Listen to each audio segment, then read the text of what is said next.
치명자산은 천주교가 박해받던 조선 말기 신앙을 지키다가 목숨을 바친 천주교 순교자 7명이 묻힌 곳입니다. 박해와 죽음 앞에서도 믿음을 버리지 않았던 이들의 정신이 깃들어 있는 곳인데요. 이런 치명자산은 순교자의 언덕이라는 의미의 프랑스 파리 몽마르트 언덕처럼 순교자의 산, 한국의 몽마르트로 불리는데요. 인문클래스 시즌2, 오늘은 한국의 몽마르트 치명자산의 이모저모에 대해서 이야기해보겠습니다.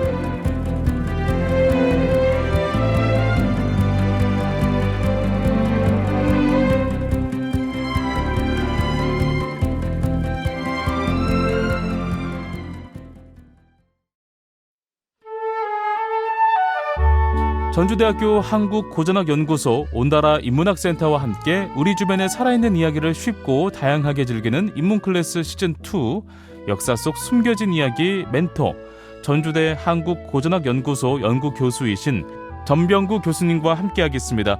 안녕하세요, 교수님. 네, 안녕하십니까. 네, 자 오늘은 어떤 이야기 나눠볼까요? 오늘은 한국의 몽마르트 치명자산 이야기 나눠보겠습니다. 이런 별칭 붙은 이유가 궁금해요. 그리고 또 치명이라는 말이 좀 어렵잖아요. 치명은 어떤 의미일까요?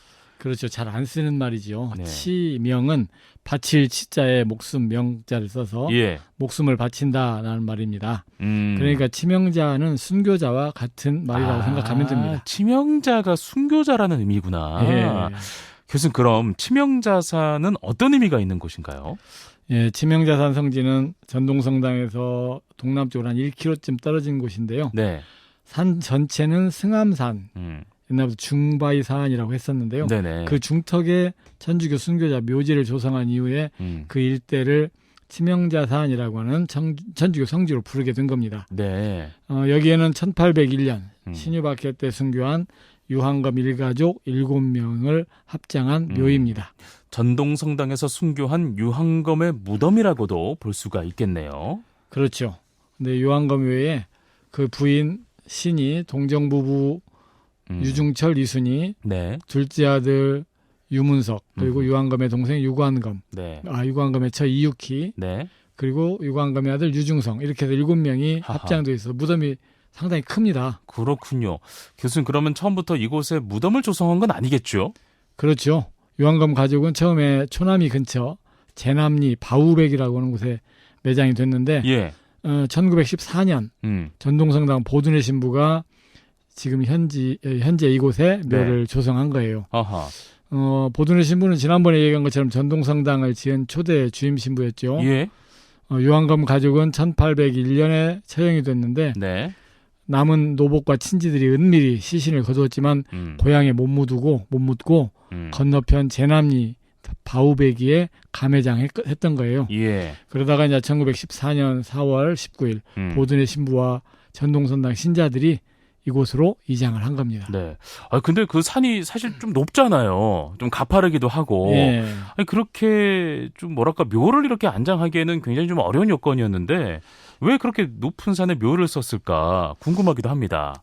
옛날에는 명당을 찾아서 높은 데 조상의 묘를 많이 쓰기도 했는데 여기가 해발 280m라고 그래요. 이 산 중턱에 묘를 쓴 이유는 살아있는 사람들은 순교자들을 추앙하고 높이 올리면서 순교 정신을 기리고 또 순교자들로 하여금 피로 물든 순교의 땅 전주를 수호해 주기를 바라는 그런 마음 때문에 썼다고 봅니다.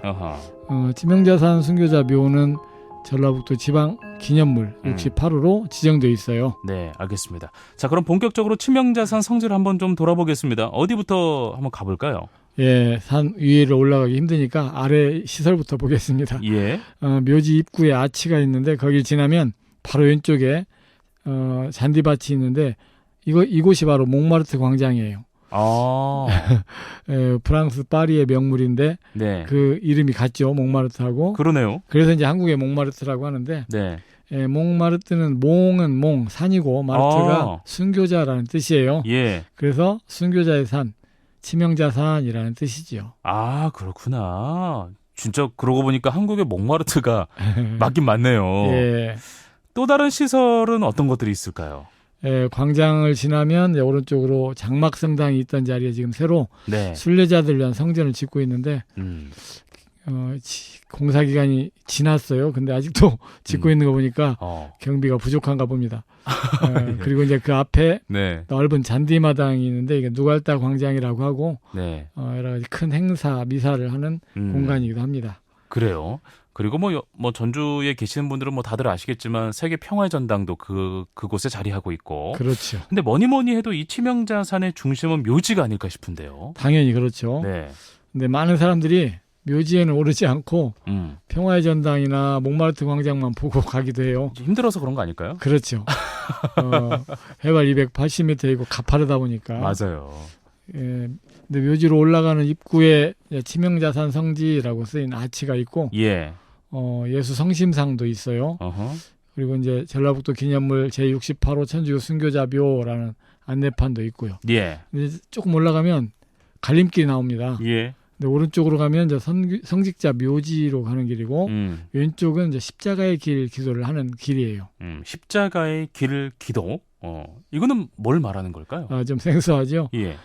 예수가 십자가에 못 박혀 돌아가신 건 알죠? 예. 예, 그래서 예수가 잡혀서 사형 선고 받고 십자가 지고 골고타 언덕을 올라가 숨을 거둘 때까지의 그 과정을 네. 묵상하는 기도예요. 그래서 어느 성당에도 있고 어느 성지나 가면 14처라고 하는 조각 작품이나 그림이 있습니다. 그리고 이제 십자가의 길이 끝나면 산상 성당이라고 하는 네. 산 꼭대기에 성당이 있고요. 네. 거기서 이제 순교자 묘지로 연결이 됩니다. 네. 산상 성당은 치명자산에 있는 성당인 거잖아요, 그렇죠? 그렇죠. 이 성당은 또 어떤 성당입니까? 이제 묘지에 오르는 순례자들을 위해서 미사 네. 지낼 수 있는 곳이죠. 예. 성지 담당 사제가 있고요. 정해진 시간에 미사를 합니다. 그래서 전주에 있는 신자들도 그 시간을 맞춰서 예. 미사에 참여하려고 이제 올라가기도 하고요. 외지에서 온 순례자들도 미사를 할 수 있습니다. 예. 1987년이 전주교구 설정 50주년이었는데 네. 그 기념 사업의 하나로 산상 성당을 지었어요. 6년 2개월 만에 1994년에 완성을 했습니다. 산비탈에 짓다 보니까 대리석으로 좀 둘러서 웅장하게 보이는데 네. 내부에 가면 이제 전면 벽이 네. 동정부부 유중철과 이순희 그리고 이순희가 옥중에서 쓴 편지 내용을 유리 모자이크 작품으로 쫙 펼쳐놨어요. 예. 특이한 작품인데 전국의 그 천주교 성지에 보면 남용우라고 하는 여자분입니다. 이 작품이 많이 있어요. 전라북도에도 고창 개갑성지에도 있고 남부시장 건너편에 천변에 보면 네. 초록바위, 서천교 이것도 그 남용우 작가의 네. 작품이에요. 그래요? 고창 개갑성지하고 남부시장 건너에 초록바위, 네. 서천교. 예. 이것도 이제 성지였군요. 예. 네, 알겠습니다. 이곳은 나중에 뭐 기회가 된다면 교수님께 따로 시간 내서 소개를 해주시면 참 좋을 것 같다는 생각을 해보고요. 오늘은 치명자산 성지 순례를 이어가고 있으니까 계속 또 이어가 볼까요? 그래야죠. 예, 산산성당을 지나서 왼쪽 양쪽으로 계단이 있는데 네. 이제 올라가면 성당 지붕인데 상당히 넓은 마당이 있어요. 어허. 그리고 이제 그 산 쪽으로 축대를 쌓는데 축대 앞에 보면 천주교 순교자 묘 안내 조형물이 있고 그렇군요. 최근에 문화재청에서 세운 안내문도 있습니다. 예. 그리고 이제 거기서 또 계단을 조금 올라가야 돼요. 네네. 그러면 이제 7명의 유해를 모신 봉분이 있는데 상당히 커요. 특이한 건 무덤 오른쪽 바로 옆에 네. 돌을 하나 이렇게 박아놨는데 돌 이름이 있어요. 동정녀 유섬이 묘토석이라는 설명서가 있습니다. 동정녀 유섬이. 네. 한번 이야기를 계속 이어가 볼까요? 예, 유섬이는 유한금의 딸입니다. 네네.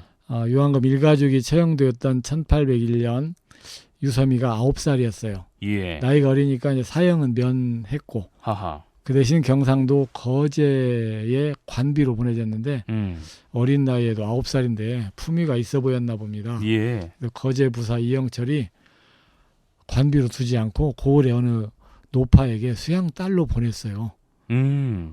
그리고 이제 14살쯤 됐을 때 철이 들었을 때 본인은 순교하는 마음으로 가족들이 다 죽었으니까 동정을 지키겠다 이렇게 다짐을 하면서 따로 작은 집을 짓고 평생 바느질을 하면서 살았다고 하네요. 그래서 고을 사람들도 그 정절을 존중을 해서 평생을 유처자라고 불렀다고 해요.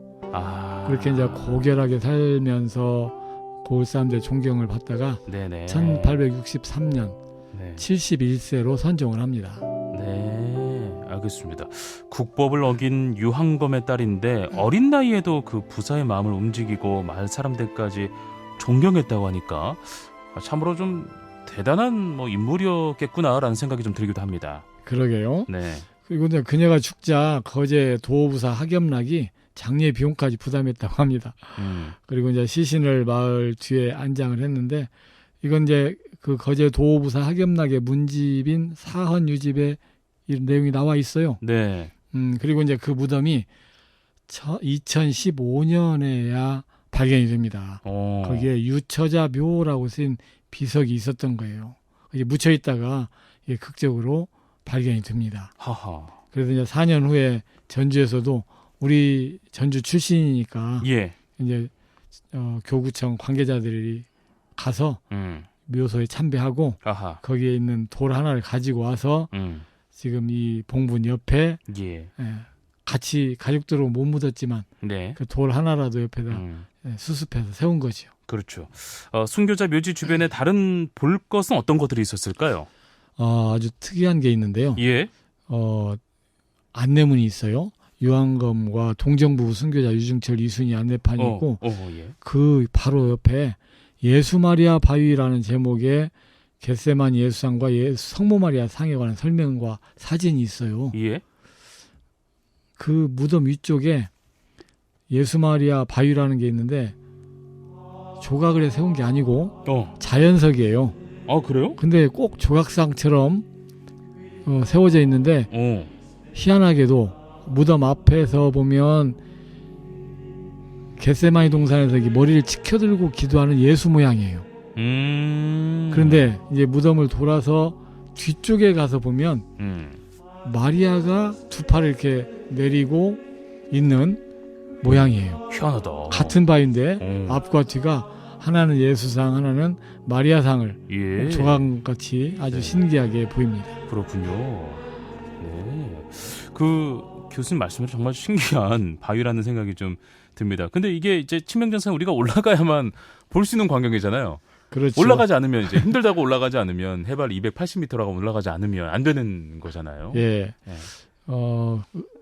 힘들지만 묘지에 올라와야 하는 이유가 여러 가지가 있습니다. 치명자선 성지의 중심이 또 묘지이기도 하고요. 그리고 이제 마리아상을 뒤에서 확인하고 내려오면 전망대가 이렇게 있어요. 전주 시내가 한눈에 다 들어옵니다. 그래서 치명자산에 잠든 순교자가 전주의 수호자구나 라는 생각이 들만해요.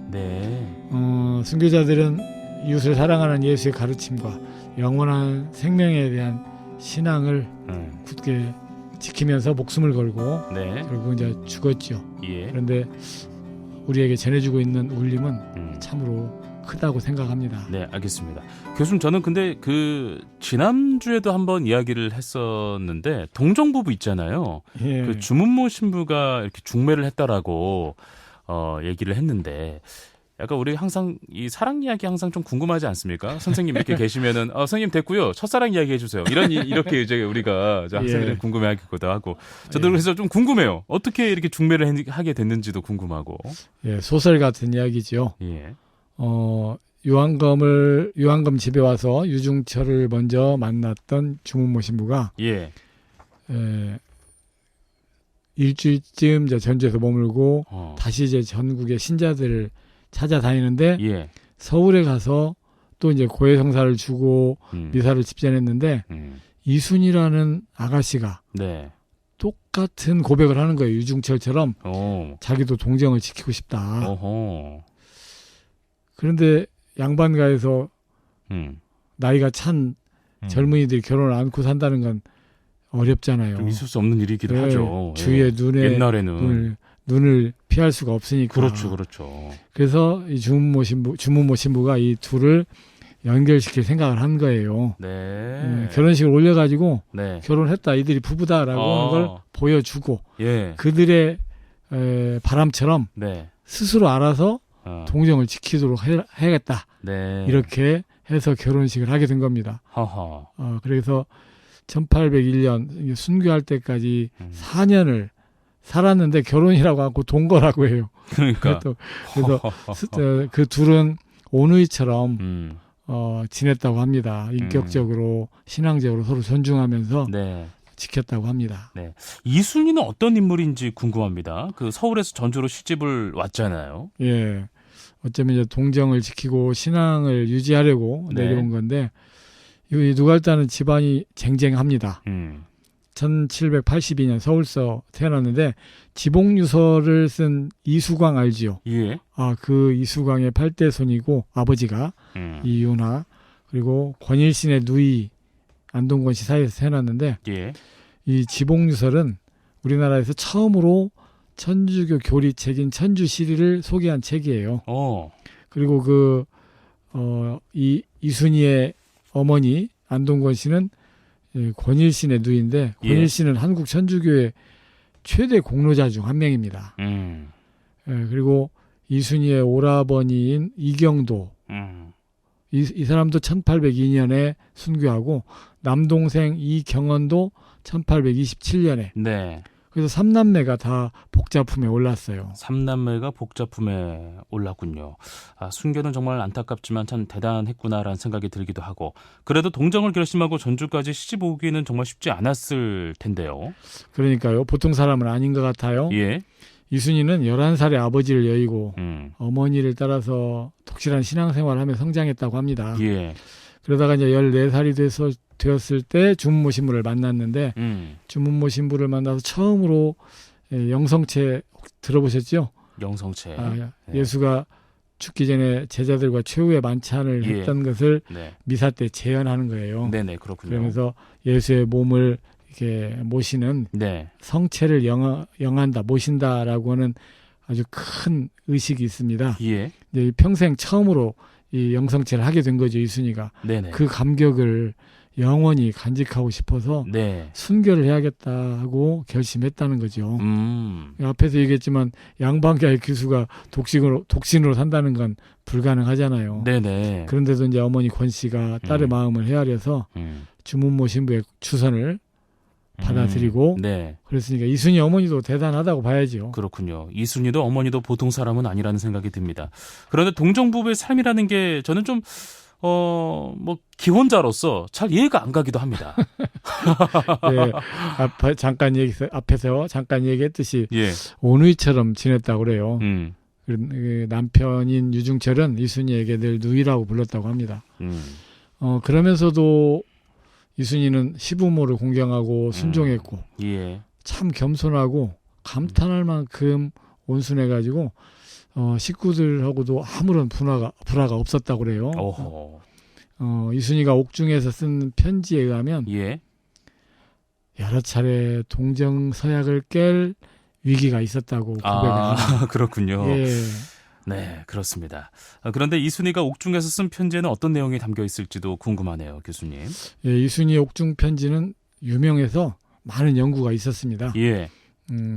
시아버지 유한검하고 남편 유중철이 먼저 체포가 되고 후에 이제 이순희하고 나머지 식구들이 잡혔는데 설상가상 앞에서 얘기한 친정 오빠까지 서울에서 체포가 됐잖아요. 그러면서 이순희는 옥중에서 죽음을 앞두고 편지를 썼는데 자신이 겪은 고통에 대해서는 한마디 말이 없어요. 오직 남편과 가족이 순교를 통해서 용감히 하느님을 증거하기를 간절히 빌었고 특히 남편이 흔들리지 않도록 장한 순교자가 되기를 노심초사했다고 합니다. 참 이 믿음이라는 게 참 신기하기도 합니다. 그렇죠? 지난 시간에 유한검은 전동성당터에서 능지처사를 당했다고 했는데 그럼 동정부부는 또 어떻게 처형을 당했을까? 이것도 참 안타까운 이야기이긴 하지만 좀 알고 싶네요. 유중철은 동생 유문철하고 함께 전주 옥에서 교수형을 당합니다. 전주 옥은 지금 저 경원동 쪽에 있어요. 거기서 작은 표지판이 하나 있는데 눈에 띄지 않아요. 거기에서. 그리고 이제 이순희는 평안도 벽동군 관비로 보내지기로 판결을 받아요. 예. 근데 이제 떠나게 되는데 이순희가 막 그 소리를 지르면서 외칩니다. 나도 다 똑같이 천주를 공경하다가 잡혔는데 나라의 법대로 죽여달라. 우리 식구들처럼 여기서 죽고 싶다. 근데 이제 뭐 판결이 나왔으니까 그것이 쉽게 번복이 안 될 거 아니에요. 그렇죠. 그래서 결국 이제 평안도를 향해서 각각의 유배지를 향해서 떠났는데 네. 한 100여리를 갔는데 갑자기 파발이 온 거예요. 일행을 멈추더니 애들을 빼고 성인 5명은 유배가 취소됐다 하고 다시 전주로 돌아오게 된 거예요. 뭐 그래요? 예. 사실 유배가 취소되고 판결이 바뀐다는 거는 쉬운 일은 아니잖아요. 그렇죠. 결국에는 이순희의 바람대로 순교하게 된 거네요. 그러니까요. 네. 소원대로 이제 죽게 된 겁니다. 예. 그로서는 순교의 영광을 얻은 거지요. 예. 12월 28일 이순희는 시어머니, 작은어머니 그리고 유중성하고 함께 숲정이 네. 들어보셨어요? 네네. 저기 진북동에 지금 동국 해성 아파트 있는 맞습니다. 그 옆에 거기도 네. 아주 유명한 천주교 사적지예요. 네네. 거기서 참수형을 당했어요. 형장에 도착을 하니까 관리에 따라서 이제 망나니가 옷을 벗기는가 봅니다. 예. 그게 당당히 감히 누구 손에 손을 대냐 하면서 점잖게 타이르고는 스스로 옷옷을 벗고 맨 먼저 머리를 내밀었다고 하네요. 참으로 보통 사람이 아니었다라는 생각을 다시 한번 합니다. 그럼 동정 부부를 중매한 주문모 신부는 어떻게 됐을까요? 안타깝게도 반년 만에 발각이 됐다고 했잖아요. 하하. 그리고 이제 영입하고 숨긴 사람들이 처형이 되니까 아까 얘기한 것처럼 유관검 형제에게 편지를 보내가지고 대박을 빨리 청원해라 하면서 지시를 한 거예요. 그리고는 주문모 신부가 자수를 하고 순교합니다. 이국 땅에서. 네. 유한검이 주문모 신부를 영입한 건 어찌 보면 외세를 끌어들여서 신앙을 자유롭게 얻으려고 했으니까 그 당시에는 참 대역주의인으로 몰릴만 하기도 합니다. 정말 어쩌면 좀 위험한 전략이었다라는 생각이 들기도 하고요. 그렇죠. 네, 꼭 이거밖에 없었을까라는 생각이 들기도 하고. 그러니까요. 그러니까 이 주문모 신부의 판단도 좀 어리숙한 면이 있죠. 맞아요.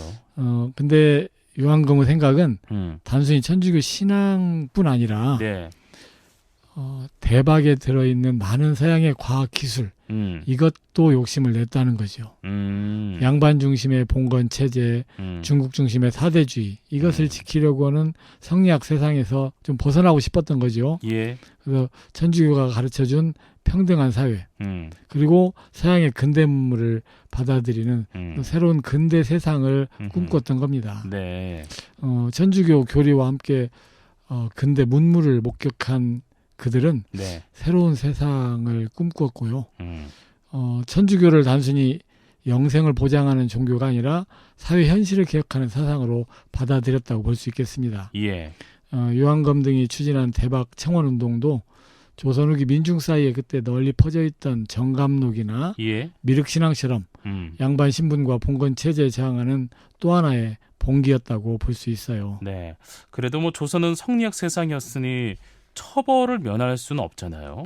그러니까 앞에서 얘기한 것처럼 전동성당터에서 능지처사 당한 것이고 그 가족들 다 교수형 내지는 이제 참수 됐고 어린 애들까지 다 관노비로 팔려갔는데 총 가속이 21명 처형됐고요. 18명이 유배가 되었어요. 그리고 초남이에 가보면 유한검 본가 마당을 보면은 연못이 있습니다. 그 본가를 허물어 가지고 못을 만드는 형벌이 있었어요. 옛날에 반역죄인은 그 집을 허물고 터도 없애버리겠다. 네, 그렇죠. 이것을 파가 저택이라고 합니다. 그렇군요. 집을 파손하고 못을 만든다. 그리고 그 많던 재산 다 몰수됐죠. 부유한 양반 가문의 유한검은 사실 편히 살 수 있었는데 안주하지 않고 이런 삶을 산 걸 보면 좀 진보적인 사람이었다라는 생각이 듭니다. 저도 그렇게 생각해요. 유한검은 남인 양반 가문의 자손으로 과거를 준비했고 네. 만석군이나 되는 부자였는데 맞아요. 천주교 입교회는 그 모든 지위와 재산을 버리고 파격적인 삶을 살았던 거예요. 허허. 노비에게까지 천주교 교리를 가르치고 예. 신분과 빈부를 전혀 따지지도 않았고 허허. 스스로 평등을 실천했고요. 그 재산을 기꺼이 누구하고도 나눴던 겁니다. 그리고 나가서 폐쇄적인 성리학 세상에서 벗어나서 서구의 신문명을 받아들여 새로운 세상을 열고자 했죠. 네. 그것 때문에 유교식 제사 등 봉건적 허례허식을 앞장서서 폐지했고 예. 주문모 신부 영입에도 앞장섰고 네. 또 주문모 신부 거처의 집도 요한검이 마련해줬다고 해요. 네네. 그리고 선교사 주문모 신부와 함께 선교사 영입, 대박 청례, 밀사 파견 이 많은 비용을 쾌척했다고 합니다. 네. 당시 법은 어겼지만 세상을 개혁하고자 목숨을 초계처럼 바쳤다라고 할 수 있겠습니다. 네. 자, 오늘은 한국의 몽마르트 치명자산 이야기를 나눠봤습니다. 교수님, 인문클래스 시즌2 방송을 함께한 소감이 어떤가요? 저도 시즌2까지 참석해서 개인적으로 참 뜻깊은 시간이었습니다. 예. 특히 이제 오늘은 2023년 마지막 날이네요. 네. 방송으로 한 해를 마무리해서 더 의미 있는 시간이었고요. 청취자 여러분께도 조금이나마 의미 있는 시간이 되었으면 좋겠습니다. 네. 종교를 떠나서 새해 첫날 치명자산에 올라서 새해를 맞는 분들이 많이 있거든요. 한국의 몽마르트 치명자산에서 새해를 맞는 것도 괜찮지 않을까 생각해 봅니다. 네. 자, 교수님 덕분에 우리 지역에 대해 더 많이 알고 다시 보게 되는 시간이었습니다. 전주대학교 한국고전학연구소 온다라 인문학센터와 함께 우리 주변에 살아있는 이야기를 쉽고 다양하게 즐기는 인문클래스 시즌2. 오늘은 역사 속의 숨겨진 이야기 멘토 전주대 한국고전학연구소 연구교수이신 전병구 교수님과 함께했습니다. 오늘 고맙습니다, 교수님. 네, 감사합니다.